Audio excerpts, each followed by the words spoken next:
Urban Therapy with Sunset 752, and this is your daily go-getterism number 587 for May 12th, 2016. Tonight we want to talk about being stuck in a rut, stuck in a funk. You know what I mean? When things just not really going right for you. You know, this happens to basically anybody, all people. There are always times when things are going on in your life that prevent you from being able to perform at the level that you're used to performing at because your head ain't right. There are things going on in your life that you're worried about, and it's just really kind of taking away your quality of life. I'm not saying that it's killing you or anything like that, because when you talk about being stuck in a rut or being in a funk, and there's another one. It's basically not being able to get it together, and it's tough. It's tough. Now, there's a difference between these things that I'm talking about, like being in a funk, a slump. That's the other one I was thinking about. Being in a slump, a rut, and a funk. That's different from than suffer from depression. But they are stress related, and you have to be careful because those things can lead to depression if we don't take the necessary steps in order to start getting those things together. You know, when you think about being in a rut.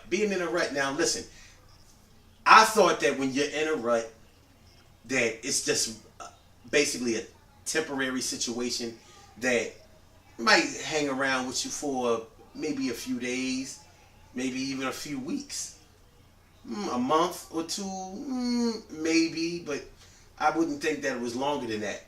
But from talking to other people today, I've found out that you can be stuck in a rut for years. Now, that doesn't sound really right to me, because I'm thinking if you've been stuck in a rut for years, then that sounds like depression to me. Because, you know, depression will go on until you get help. Depression will go on until you decide that you don't want to be depressed anymore. Depression will go on until you seek counseling. Depression will go on until you are diagnosed clinically and may need the assistance of medication, or until you change your diet, educate yourself, and find out the things that you can do in order to relieve yourself. You know, happiness comes from within. So I'm thinking that I know that depression is the inability to be able to find happiness in anything that you're doing. But being in a rut, that seems to me more based on certain circumstances that are immediate that may hinder your progress for a limited amount of time. But I could be wrong about that. And what we want to do is we want to make sure that we understand exactly the terminology that we're dealing with. So for now, we're gonna well, you know what? You know what we can do? You know what we can do? I'll tell you what we can do. You can look it up. I'm about that life. I'm about that looking up stuff life. I could have did it on the computer, and I still can, but we can do it right here. Definition of being stuck in a rut. See what we get? Okay, it says, it's also a boring routine that can be hard to break. If you're stuck in a rut, you've been doing the same old thing for too long.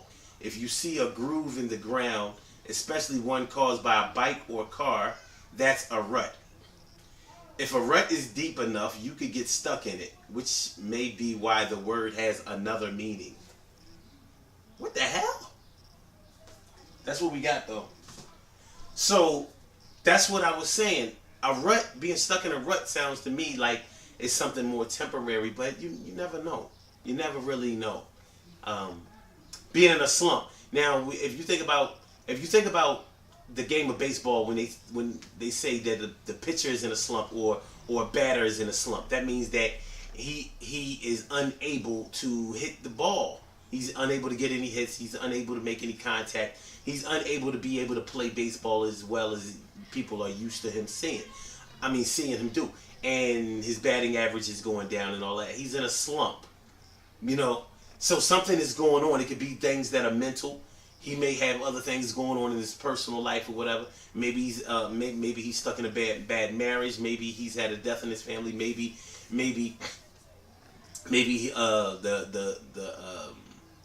the routine of playing so many games, 162 game schedule. Maybe it's becoming a little bit too much for him because you play almost every day during the summertime and it's really hot. It could be a whole lot of things that may stop his or hinder his progress. So that's a slump. When you say that, when somebody says that they're in a funk, that means, you think about funk. That's something that smells bad. You know what I'm saying? I'm not talking about funk like, James Brown, like, hey, hit me. You know what I mean? We ain't talking about that kind of funk. We're talking about funk when you're not feeling right. You're feeling out of sorts. Things ain't really going right. You're in a funk. You're sad. You don't feel good. You're in a bad mood. And it may go on for a while until you either are able to fix the things that are causing you to become in a funk, or unless you do something about it that's more proactive. I'm gonna tell y'all like this. The bottom line is, you have to be careful when you start talking about any of these things, or when you start feeling any of these things, being in a rut, being in a funk, being in a slump, because all of those things have a lot to do with what's going on up here, right here in your head, right up here in your mind. Whatever's going on with you mentally and emotionally is going to affect you physically. There's no way around that. Sometimes people think that other things that are external can really fix whatever is going on the inside. Like if you're worried about paying your bills, you think that as long as you have enough money to be able to cover all of your expenses and have some left, then you can be happy. People who believe that money can cure happiness, that money can cure sadness and depression are fooling themselves. They're fooling themselves. And only broke people think that way. Only broke people think that way. Rich people who have money, they know that, no, that's not the key to success. Financial success, yeah. But it doesn't fix everything in their lives. They have to work hard for that money. People who don't have money think that rich people don't have to work. And sometimes some look like they don't have to work, but they do a lot of mental work. A lot of mental work. And a lot of them have to keep a schedule that's just like, it's not as hard as digging up. It's not as physically hard as digging a hole like a construction laborer. But the mental things that go on, having to do things that you don't want to do, having to meet deadlines, having to keep a tight schedule, getting very little sleep, not eating right. All of those things are like a cocktail that can build up to you being in a funk, being in a depression, being in a rut, being in a slump, not being able to perform to the optimal level, that the way that you would like to. And it makes it hard. So what do? We have to get help. We got to get help. We have to get help. There are things that you can do in an immediate sense, and there are things that you can do if things that you have done in the immediate sense don't work. One of the things that you can do in the immediate sense is change your diet. Yeah, change your diet. Eat better. I'm going to push this thing to y'all as long as y'all refuse to accept it, refuse not to get it. Whatever you put inside of yourself is going to come outside of yourself. If you put more positive thoughts into your brain, then more positive actions are going to come out. You can understand that part, right? So why can't you understand that if you put better food in your body, then your body is going to respond better physically, which controls your emotions, controls your processes. We know that the brain controls all of our physical processes. But what we don't seem to understand or accept is that the food that you eat makes your brain stronger. So if you put stronger brain or proper brain food in, then your brain is able to control your body better. So you got to put the good stuff in so the good stuff can come out of you. Simple as that. So diet is important. Exercise is important. Making sure you get enough oxygen to your brain so that thing is working right. And then those are things that you could do right there at the crib. You know what I mean? Right there at the crib. This is a 50-pound dumbbell. Man, lift that shit. But seriously, turn on the show. I can't impress upon y'all enough that you have to start being more proactive about your health. Physical, mental, and emotional.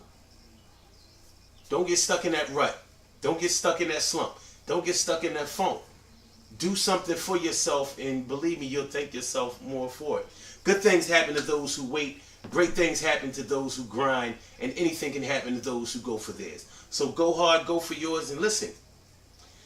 There isn't any reason why you should let stress and depression, put you in a state where you are in what can seem like an eternal unhappiness.